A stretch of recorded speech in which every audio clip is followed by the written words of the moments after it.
Hello and welcome to anyone and everyone who has decided to watch this video. Today we are continuing my look through of my Transformers Prime collection, just for nostalgia's sake. And here we have the closest thing TF Prime ever got to a leader class. In Beast Hunters, Beast Tracker, Optimus Prime. He's Optimus Prime, but instead of red, he's green. And for those who don't know what this is, at the beginning of the Prime line, they released these two larger versions of Optimus and Bumblebee called Weaponizers. And we'll get into why later on, because this version still has that gimmick.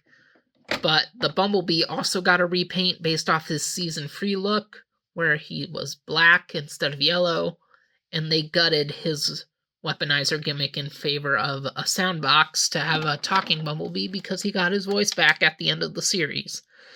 And, well, Optimus didn't get a new voice or anything, so there wasn't a reason to do that gimmick.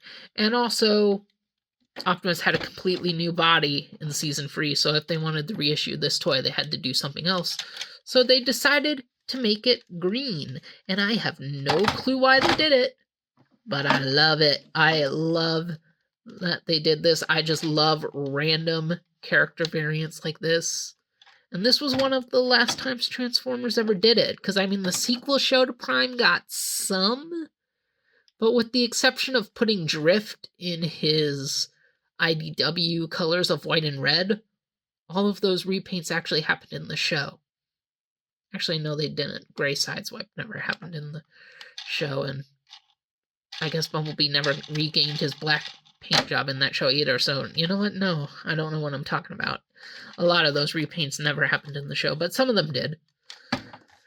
But, you know, this was a short-lived thing for Transformers to just be like, here's this character in a different color scheme, and it was a pretty interesting thing to do, and I knew I had to get it, because there were two green Optimus Primes in the show. The big one, which was this, and then the small one, based off the Season 3 design. I never got that one. I always wanted to. Maybe I should get that one someday. But, yeah, he's Beast Tracker Optimus Prime. He's here, and he is a repaint of the Weaponizer. And what is a Weaponizer Transformer? Well, if we fold down his grill like this and press this button on his wind vane, he's got some big old Gatling cannons. Let's do that again. Hang on. Lock him in place. Coming right at ya. Ooh, I love that. And look at this huge hole it leaves in the truck, too. That's pretty funny. And you can see the teeth to pull back the gearing. One more time. Let's see it from the side angle. Ooh, I love that. I love that. There was also an Ultra Magnus version of this toy, done as part of the Platinum series. And that one came with a giant forge of Solus Prime, and that in robot mode is the most accurate TF Prime Ultra Magnus you are going to get. In truck mode, it looks stupid as heck, because he's got all the shoulder junk hanging out the side, which obviously was not a thing in the show. The truck in the show was just the same truck as Optimus, but blue. But, that shoulder stuff's gotta go somewhere on a real toy, so had to go somewhere. And speaking of Ultra Magnus, for truck comparison, let's bring in Voyager Magnus. And man, look at how dwarfed. Look at how dwarfed he is by Tracker Prime. Also, this Magnus has one of those kind of cases with Prime molds where the back of the truck looks really tiny in proportion to the front. Not really a thing with this guy. This guy looks all nice and proper. In fact, dare I say this is the best mold of TF Prime? Maybe? I don't know. I mean, the legs are pretty hollow. Like, look at that. That is pretty hollow. and I know that would be upsetting to most people, and it always feels a little weird to me too. But honestly, I think this might be the best toy of TF Prime Prime. And I mean, like, the mold in general, because, I mean, maybe you don't like the green. I love the green. I love how wacky and random it is. But, I mean, there is a red version, and I think I read on the TF Wiki that the red one had electronics. Like, when you put the guns out, it'd make shooting noises. I don't know how true that is. I never had the red one. I only ever got this version. But this is the version I have, and as you can see, he's got his gun there in the back in his hand. But he comes with a new accessory exclusive to this version of the toy, and that is this sword.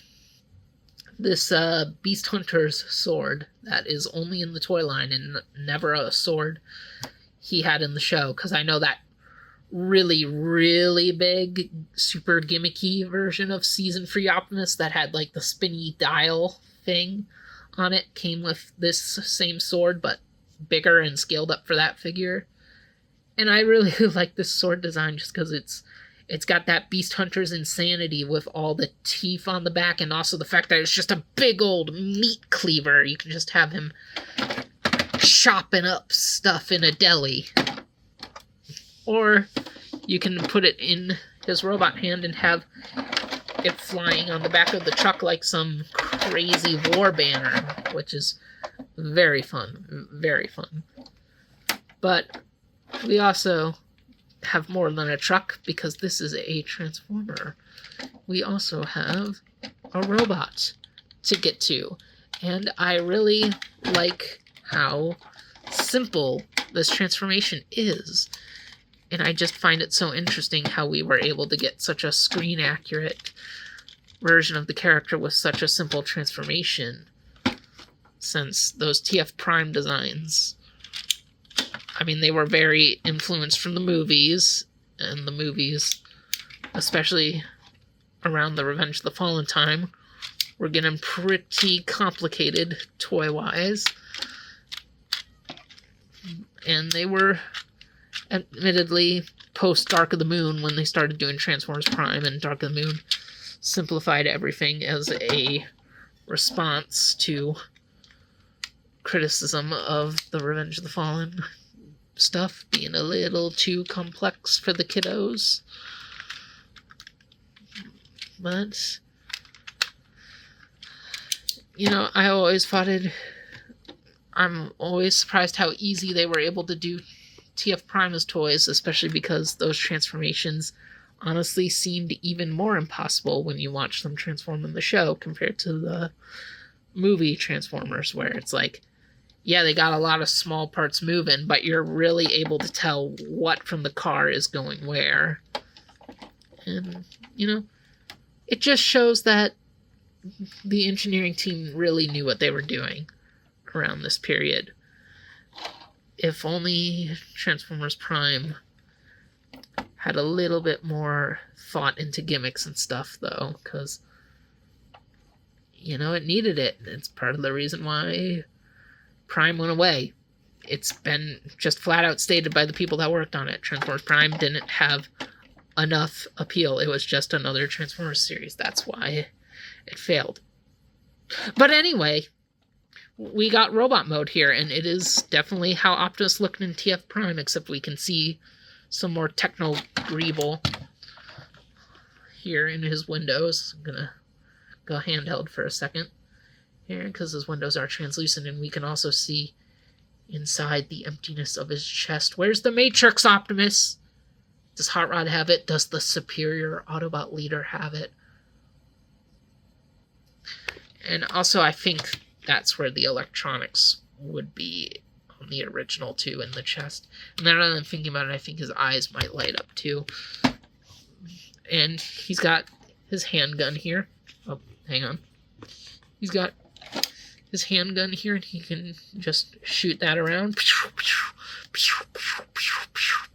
It does look a little small, but I like the sculpt of it, even with the hollowness at the bottom. I really like the sculpt on it. In fact, let's compare it to my deluxe Optimus Prime and his cannon, which isn't that show accurate either, actually. This is more show accurate, I'm realizing, with the rewatching I'm doing of TF Prime. And speaking of putting my deluxe Prime next to this guy, look at this size comparison. This has got some total "don't ever speak to me and my son ever again" vibes right here with these Optimuses. Just look at how towering he is. Oh yeah. You gotta get this mold if you're a TF Prime fan and you don't own it. You gotta. This is so good. I gotta get the Bumblebee at some point. The first version, though. I don't want the talking one. I want the Gatling gimmick. Speaking of, he does still do the Gatling. There we go. Oh, couldn't even see that really in the camera. Let's reload. Sit him down for a bit. As you can see, he's got this little extra rectangle on his hip. You just pull that in. I love it. I also really like doing this.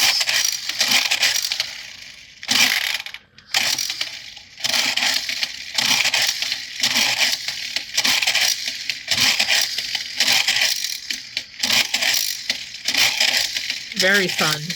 Very loud. Very enjoying, though.